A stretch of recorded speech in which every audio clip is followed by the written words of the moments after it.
무슨 신자일까요? 매울신, 매운 말씀이다. 그런 말씀일 수도 있습니다.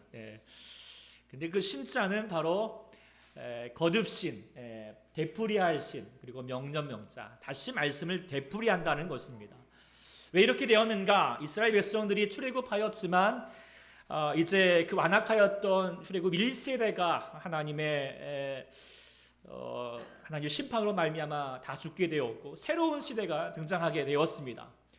그리고 이제 40년 만에 돌고 돌아서 드디어 이제 가나안 땅을 앞두게 된 이 모압 평지에 이렇게 이르게 되었습니다. 그 꿈에 그리던 가나안 땅에 이제 들어가게 됐는데 문제는 이제 모세가 그도 출애굽 1세대 가운데 또 하나님 앞에 심판을 받았기 때문에 함께 들어갈 수가 없게 됩니다. 그래서 지금 모세가 이제 그 다음 백성들을 향하여서 이 새로운 세대를 향하여서 40년 전에 이제 했던 말씀이니까 다시 되풀이하여서 하나님 말씀을 전해주는 것입니다. 그래서 어찌 보면은 고별 설교와 같은 내용들이 세 편에 걸쳐서 이렇게 전해져 있는 것이 신명기입니다. 그러니 한번 생각해 보십시오. 모세가 이 말씀을 전할 때 어떤 마음일까요? 자신의 삶의 모든 것을 우려내어서 지금 약 한 120년 동안 가까이 하나님과 또 이스라엘 백성들 가운데 있었던 그 모든 것을 담아내어서 전하는 말씀이겠죠. 그러니까 저는 이제 이 말씀을 보니까 마치 신명기 말씀은 곰탕과 같다, 생각이 설렁탕, 곰탕과 같다라는 생각을 가져보게 되는 거예요. 그 곰탕 아시죠? 뼈를 몇 시간 우려내는 그래서 깊은 맛을 주는 곰탕, 금방 내오는 말씀이 아니라, 음식이 아니라, 그래서 이 추운 날에 막 한 그릇 딱 이 곰탕 딱 먹으면 어떻습니까? 그 뼛속부터 쫙 이렇게 채워지는 그 느낌 아시죠? 네, 모르시는 분들은 아직 인생을 좀 덜 살아보던 것 같은데, 이게 얼마나 큰 힘을 줍니까? 마치 신명기 말씀이 그렇다는 생각을 가지게 됩니다. 특별히 우리 지금 코로나로 말미암아 많이 힘들고 어려운 가운데 신명기 말씀 묵상함을 통하여서 그렇지, 다시 하나님 뜻이 이거지, 그러면서 이 말씀을 딱 같이 받아 마셔서 누리셔서 원기 회복할 수 있는 우리 이 시간 될 수 있기를, 또 6월 달까지 계속 묵상이 되는데 될 수 있기를 소망합니다. 자, 오늘 말씀이 이제 우리가 화요일 날 묵상하였던 말씀인데요. 자, 이 특별히 곰탕 같다라고 말하는 게 뭐냐면, 신명기는 곰탕은 한 번 하고 끝나지 않잖아요. 계속 우려 먹는 것처럼 이 신명기에는 계속해서 반복되는 말씀들이 많습니다. 내용들이 많은데 그 중에서도 어떤 말씀들이 반복이 되고 있느냐 하면은 하나님을 잊지 말라라고 하는 거예요. 그래서 하나님 잊지 말라, 하나님 계명, 하나님 행하신 일 기억하라, 잊지 말라, 거듭거듭 하시고, 오늘 본문 우리가 짧은 구절 안에서도 4번씩이나 하나님 잊지 말라, 잊어버릴까 염려한다, 기억하라, 여호와를 잊어버리고 살지 말라, 계속하여서 반복하여서 지금 전하고 있습니다. 우리가 이제 코로나 사태를 맞이하면서 이제 언론이나 주위에서 계속 귀에 인이 박히도록 듣는 말이 있죠. 뭐예요? 계속 마스크 써라, 그다음에 손 잘 씻어라, 사람들 거리 두어라, 이런 말들을 계속해서 반복하여서 듣게 되죠. 근데 왜 그렇게 반복될 수밖에 없나요? 반복된다라고 하는 것은, 반복하게 전한다는 것은 그만큼 중요하기 때문이겠죠. 안 하면 큰일 나기 때문입니다. 또 하나 또 반복해야 될 이유가 뭐냐면, 그만큼 사람들이 쉽게 간과해 버리기 때문, 잊어버리기 때문입니다. 조심하지 않기 때문이죠. 그래서 저도 이제 집을 나설 때마다 아내가 저한테 잔소리처럼 맨날 하는 말이 있어요. 마스크. 그러면 또 마스크를 안 쓰고 나오는 거죠. 그래서 또 반복하여서 다시 해야 돼요. 그러니까 정신 차리지 않으면 실수하기 쉬운 것이기 때문에 계속하여서 반복하게 되는 거죠. 그래서 우리가 손 씻기, 지금 자존심, 사람 조심, 그런 말들을 자주 강조하는 것은 막상 별거 아닌 것 같지만 방심하면 삶에 지대한 영향을 미치는 것들입니다. 여호와를 잊지 말라라고 하는 것도 그런 경우입니다. 중요합니다. 그런데 너무 쉽게 잊어버리는 거예요. 근데 지혜로운 것은 무엇일까요? 그런 반복되는 말씀을 잔소리처럼 듣지 아니하고 다시 마음에 새기는 사람이 참 지혜로운 사람들이잖아요. 우리들도 그런 지혜가 있기를 소망합니다. 오늘 하나님께서 왜 우리에게 다시 여호와를 잊지 말라, 기억하라 라고 말씀하셨을까? 특별히 우리가 더 하나님 말씀을, 또 이 말씀 여호와를 잊지 말아야 할 때가 있습니다. 우리가 이제 이 코로나 때에 더 손 씻기 계속 강조되는 것처럼 특별히 더 하나님을 여호와를 잊지 말아야 할 때가 있습니다. 그때가 어느 때인가라고 하는 것을 본문을 통하여서 볼 수 있게 되는데요. 먼저는 여호와를 잊지 말아야 될 때는 먼저는 어느 때인가, 그것은 풍부하게 될 때라고 하는 것입니다. 우리 12절부터 14절 우리 저반절까지 같이 한번 읽어보겠습니다. 시작. 내가 먹어서 배부르고 아름다운 집을 짓고 번성하며 내 은금이 증식 크게며 내 소유가 다 풍부하게 될 때에 내 하나님 여호와를 잊어버릴까 염려하노라. 지금 모세가 염려하고 있는 게 있어요. 근데 사실 지금 모세도 염려하지만 지금 이스라엘 백성들도 사실 염려 가운데 있어요. 근데 그 이스라엘 사람들이 염려하는 것은 무엇일까요? 그것은요, 자 이제 우리 가나안 땅을 들어가야 되는데 그 가나안 땅에는 소문으로 듣기로는 그곳에 있는 사람들은 아낙 사람처럼 키가 큰 사람들이더라. 그 성은 너무나도 크고 강대하더라. 그러니 우리가 그곳에 가서 정복할 수 있을까? 이길 수 있을까? 그런 걱정들이 많은 거예요. 도저히 싸워서 이길 것 같지 않은 거죠. 자, 그런데 오늘 성경 말씀 보면은 모세는 그런 걱정이 없어요. 9장에 나가면 이렇게 얘기합니다. 9장에 보면은 그곳에 크고 분명히 아낙 족속이 있다. 사람들이 누가 아낙 족속 당하려고 그럴 거만은 너는 좀 알아라. 하나님 여호와 맹렬한 불같이 내 앞서 가시면 여호와께서 그들을 멸하실 것이다. 내 앞에서 엎드려지게 할 것이다. 너는 그래서 그들을 쫓아내고 속히 멸할 것이다 라고 하신 그 말씀을 이루실 거라는 거예요. 그렇기 때문에 모세는요, 전쟁에 대한 걱정이 없어요. 자신이 안 가기 때문이 아니라 누구 때문입니까? 하나님을 믿기 때문이죠. 그러니까 전쟁의 주인 대신 하나님을 의지하기 때문에 그 전쟁 자체에 대해서 두려워하지 않습니다. 그게 걱정하는 것이 아니에요. 그래서 이스라엘 백성들에게 다시 염려하는 것은 무엇이냐? 전쟁이 아니다는 거예요. 더 염려한 것이 무엇이에요? 전쟁 이후라고 하는 거죠. 전쟁이 끝나고 나서예요. 그래서 전쟁 끝나고 나서 12절에 말한 거죠. 그때 나서 정복한 이후에 말씀 12절부터 말하는 것처럼 배부르게 될 것이고 편안한 집에 거주하게 될 것이고 소와 양이 번성하게 될 것이고, 그래서 살만하고 풍부해지는데 그 풍부해질 때가 위험한 때라는 거예요. 왜요? 그때가 되면 하나님을 잊어버릴 수 있기 때문이라는 거죠. 실제로 모세가 염려했던 것이 현실이 되어버렸습니다. 이스라엘 백성들이 여호수아를 넘어서 사사기 시대가 되어서 이 가나안 땅을 다 정복하고 이제 살만해졌는데 그때 하나님을 잊어버리게 됩니다. 그러니까 하나님이 이제 적들이 찾아와서 쳐들어옵니다. 그러면 다시 하나님께 기도합니다. 살려달라고. 그러면 사자들을 보내가지고 구원해냅니다.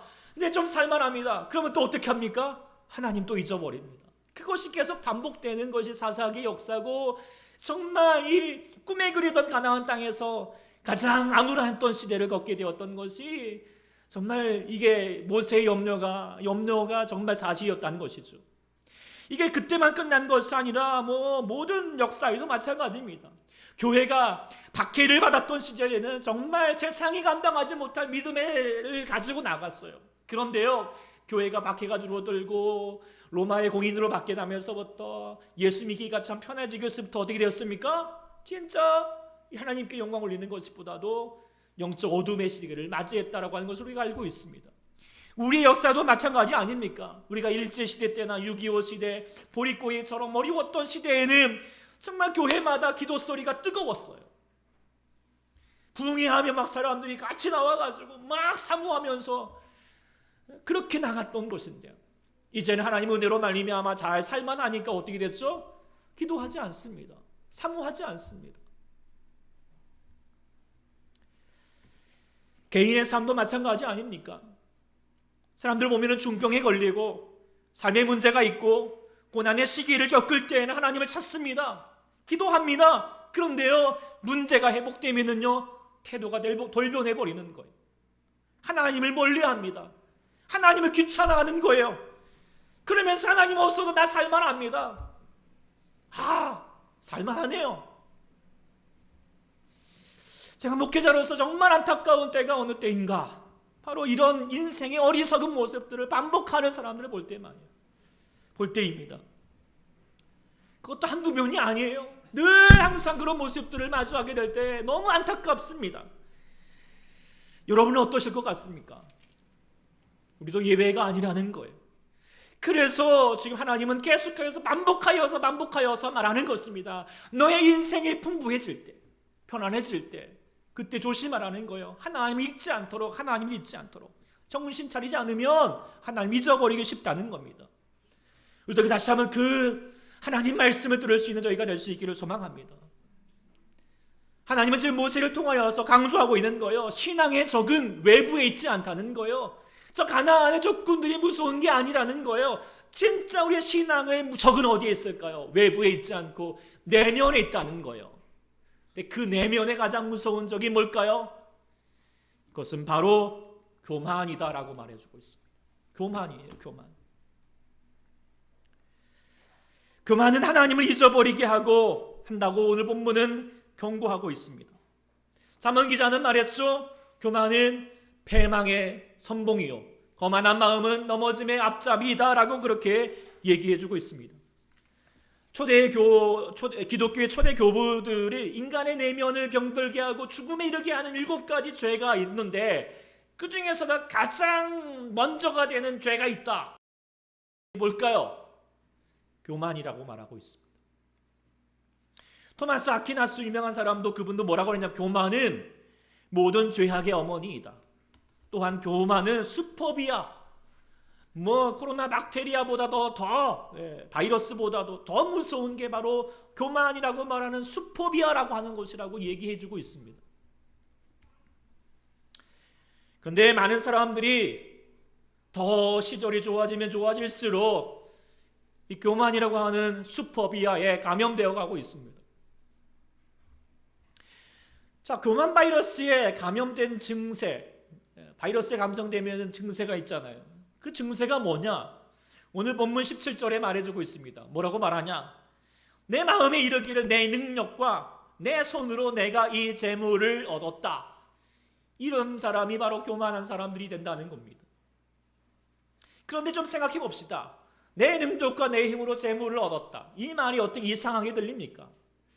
어찌 보면은 많은 사람들이 그게 당연한 거 아니야? 재물을 얻는데 자기 손으로 자기 능력을 얻는 거지. 이게 어디서 탄에서 둥 떨어지나? 그게 아니지 않느냐? 신앙 사람들이 사실 우리가 세상 사람들이 신앙인들을 향하여서 가장 불편하게 여기는 말이 뭐냐? 은혜라고 하는 단어입니다. 은혜. 그렇죠? 보면은 열심히 돈 벌고 자기가 열심히 일해가지고 이렇게 사는 건데. 그걸 가지고 하나님 은혜라고 말을 하고 있고 감사해야 된다 하고 있고 또 11조를 바치면 그게 말이 되느냐라고 그렇게 얘기합니다. 내 인생은 내 것이고 내가 열심히 사는 것만큼 사는 것이고 내 능력과 내 손으로 내가 이 재물을 얻는 거 그게 당연한 것이다 라고 여기는 것이 바로 세상 사람들이 잊힌 것이죠. 은혜를 싫어합니다.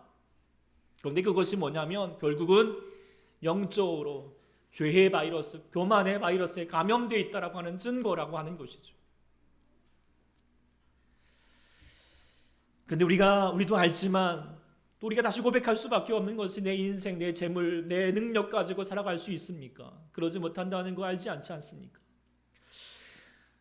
우리가 이제 코로나 바이러스로 말미암아 다들 힘든 시간들을 보내고 있고 참 감사하게도 지금 감염이 이렇게 이제 예방 노력했던 결과 많이 진정되고 있고 이제 10명대 이렇게 줄어들고 있는 게 너무 감사한 일입니다. 참 대단한 대한민국의 국민이다라고 하는 생각을 가져보게 되는데요.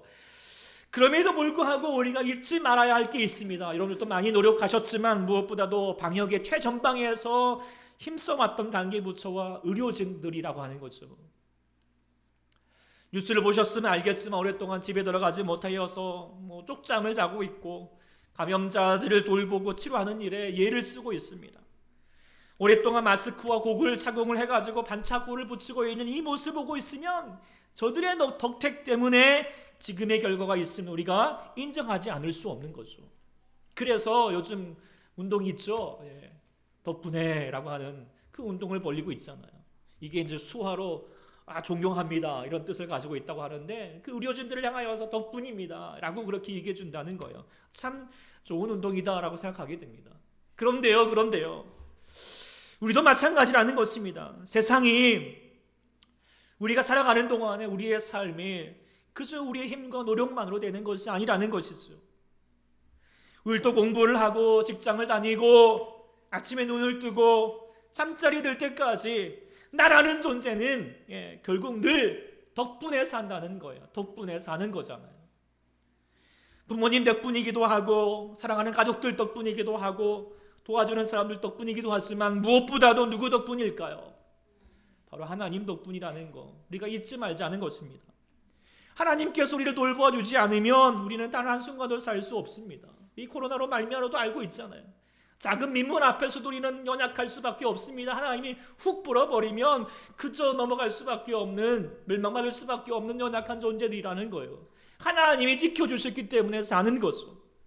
무엇보다도 우리가 알아야 될 것은 무엇인가? 하나님께서 저 숱한 저 죄를 우리 가운데 물리치기 위해서 정말로 치열한 싸움을 싸우고 계시다는 것이고 싸우셨다는 것이고, 또 나 같은 죄인을 살리시려고 하나님은 독생자 예수를 이 땅에 보내시고 그 채찍질을 당하시고 멸시천대와 조롱을 다 겪으시면서 손과 발에 목을 박히시면서 그 고통 가운데 죽으셔야 했습니다. 그래서 우리가 구원받은 거 다 누구 덕분입니까? 예수님 덕분입니다. 우리가 다시 한번 주님의 나라로 가서 사모할 수 있고 이렇게 예배할 수 있는 것도 누구 덕분입니까? 예수님 덕분입니다. 그래서 해볼까요? 예수님 덕분입니다. 예수님 덕분입니다. 네, 그렇죠. 우리가 늘 기억해야 합니다. 우리가 살게 되는 거, 우리 가운데 은혜가 살게 되는 거 바로 예수님 덕분이라는 거예요.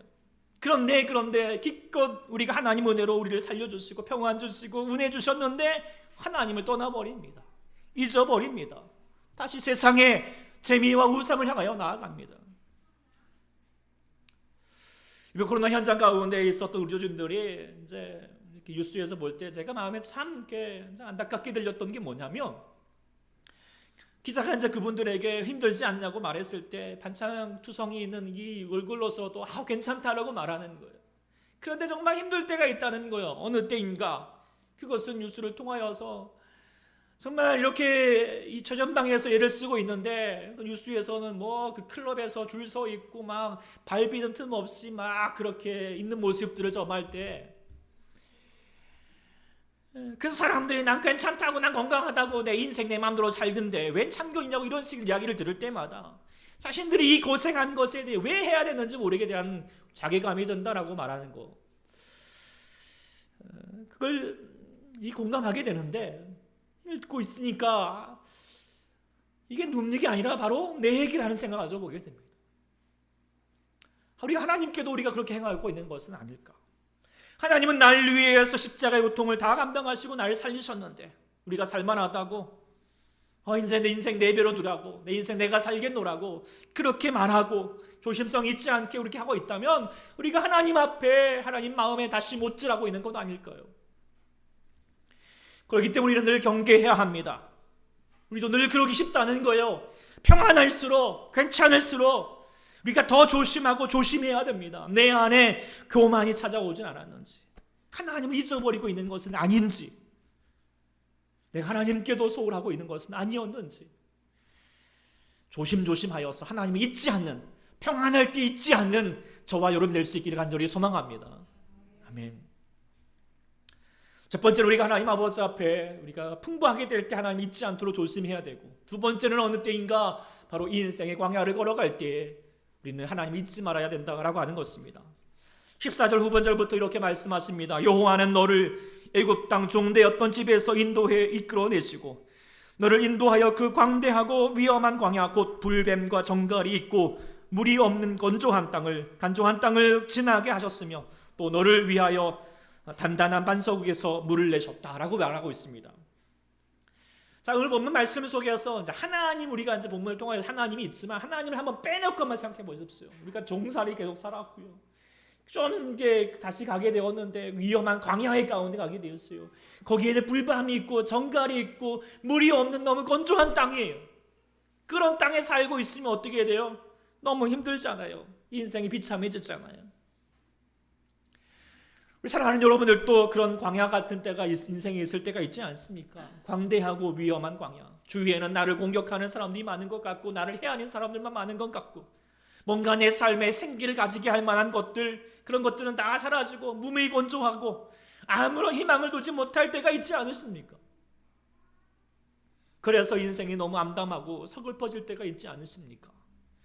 때로 우리가 예수 믿으면서도 그런 경우들을 맞이하게 되는 경우들이 많다는 것을 우리가 잘 알고 있습니다. 그런데 오늘 본문은 그때라도 하나님을 잊지 말라는 거야. 어떤 하나님을 잊지 말아야 되는가? 특별히 오늘 본문을 통하여서 이야기하는 것은 우리 하나님께서 그 광야에서 지키신다는 것입니다.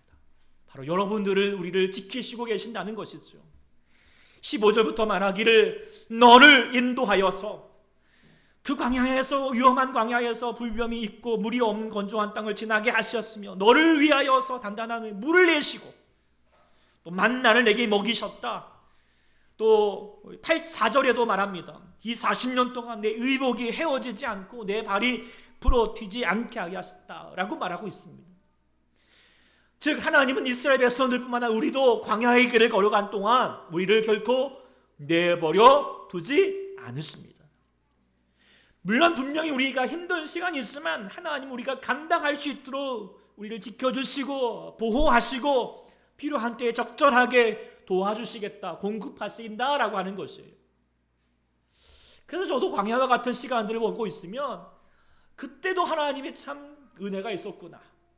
더 필요한 사람들을 붙여주기도 하셨고 또 하나님이 더 우리 가운데 역사하셨다라고 하는 것을 깨닫게 됩니다. 아마 여러분들도 그렇게 고백하게 되리라고 믿습니다. 반드시 하나님은 우리에게 감당할 시험을 주십니다. 우리가 시험 자체가 없는 것은 아니지만 그러나 하나님은 시험 중에 감당할 수 있도록 도와주신다는 거예요. 그러니 그 광야에서 어떻게 해요? 우리를 도우실 하나님을 바라볼 수 있는 여러분 될 수 있기를 소망합니다. 첫 번째는 그 광야에서 하나님 우리를 도우신다는 것을 지키신다는 걸 기억하고, 두 번째는 뭔가 그 광야를 통하여서 우리 가운데 행하실 뜻하신 바가 있다는 거예요. 그것을 기억하라는 거예요. 하나님이 그냥 아무 생각 없이 광야로 밀어놓은 것도 아니고 우리를 다시 한번 멸하시려고는 아니라 하나님께서 우리 가운데 뜻하신 계획이 있다는 거예요. 그 계획을, 그 뜻을 우리가 알아야 되는 것이죠. 근데 그 뜻이 무엇일까? 16절 후반절에 이렇게 얘기합니다. 같이 한번 읽어보겠습니다. 시작. 이는 다 너를 낮추시며 너를 사랑하사 마침내 내게 복을 주려 하심이었느니라. 이 본문을 통하여서 하나님께서 광야를 통하여서 두 가지 목적을 우리 가운데 이루신다는 거예요. 첫 번째는 뭐냐? 나를 낮추시고, 두 번째로는 나를 시험하신다는 거예요. 이걸 좀 순서를 뒤바뀌어서 한번 묵상해 보겠습니다. 첫 번째, 나를 시험하신다는 거예요. 시험이 뭐예요? 우리 친구들 시험, 우리 엊그저께 우리 시험 보신 우리 여기도 있는데 시험 좋아요, 안 좋아요? 짜증나요. 그건 맞아요.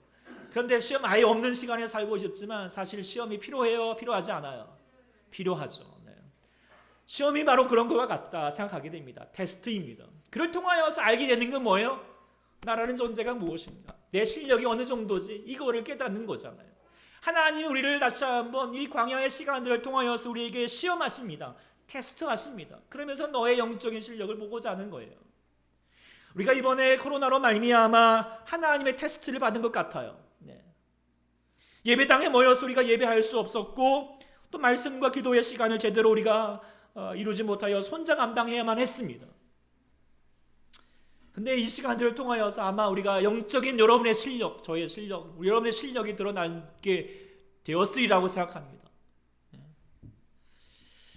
그러면서 저도 인생을 가져보게 됩니다. 우리가 만일 정말 저 북한이나 중국의 지하 이렇게 있는 사람들 신앙의 자유가 우리를 또 없게 되었을 때 과연 우리가 정말 우리 초대교회 성도들 중에 몇 명이나 정말 끝까지 하나님 의지하며 나아갈 수 있을까? 정말 저 구치안에 있는 성도들처럼 이불 속에서라도 하나님 하면서 정말 하나님이 진실로 찾는 사람들이 정말 저와 여러분들이 정말 그렇게 할 수 있을까? 어찌 보면은 그 테스트, 그걸 지금 우리 코로나로 말미암아 이 시간을 통하여서 다시 한번 가늠해 보지 않았을까요? 우리가 착각하지 말아야 됩니다. 우리가 편안하게 이렇게 예배당에서 예배하는 것이 진짜 믿음이 아닙니다. 광야 중에서 아무도 보지 않은 곳에서 다시 하나님을 찾고 하나님을 의지하고 기도해야지 그때 진짜잖아요. 그걸 진짜 알아야 합니다. 하나님도 알지만 하나님 알고 계시지만 우리가 깨달아야 됩니다. 자, 이제 우리가 코로나로 하나님 앞에서 시험 성적표 받아들였습니다. 어째 성적 잘 나왔습니까? 잘 감당하셨습니까? 신앙의 삶 잘 감당하셨습니까? 저도 많이 부족했던 또 고백하게 됩니다. 아마 여러분들도 그랬을 거라고 생각합니다. 그렇다면 이제 어떡할까요? 시험 끝났다고 끝나버립니까? 아니지 않습니까? 우리 윤희도 아니도 했지만 시험 끝나고 나면 해야 될 게 있습니다. 뭐예요? 틀린 것을 왜 틀렸는지 봐야겠죠. 우리도 마찬가지입니다. 우리의 부족한 모습들, 우리가 기도하지 않았다면 더 기도해야 할 것을, 우리가 예배드리지 않았다면 더 예배할 수 있는, 예배를 회복할 수 있는 저희가 되어야 할 줄 믿습니다. 이게 시험의 목적이에요. 다시 기회를 주는 거예요. 심판하고 다른 거예요. 심판은 뭐예요? 기회가 없습니다. 그러나 반드시 심판의 때가 있습니다. 그러나 지금 우리가 시험 받을 수 있다는 것이 감사할 뿐이에요. 다시 신앙을 점검하시고 다시 한번 우리가 다시 잘 해보는, 우리 신앙을 다시 한번 회복할 수 있는 우리 모두가 될 수 있기를 소망합니다. 첫 번째는 광야를 통하여서 무엇을 하신다? 우리를 시험하신다. 테스트하신다는 거예요. 두 번째는 우리를 하나님이 뭐 하시겠다 하셨냐? 바로 우리를 낮추시겠다라고 말씀하셨습니다.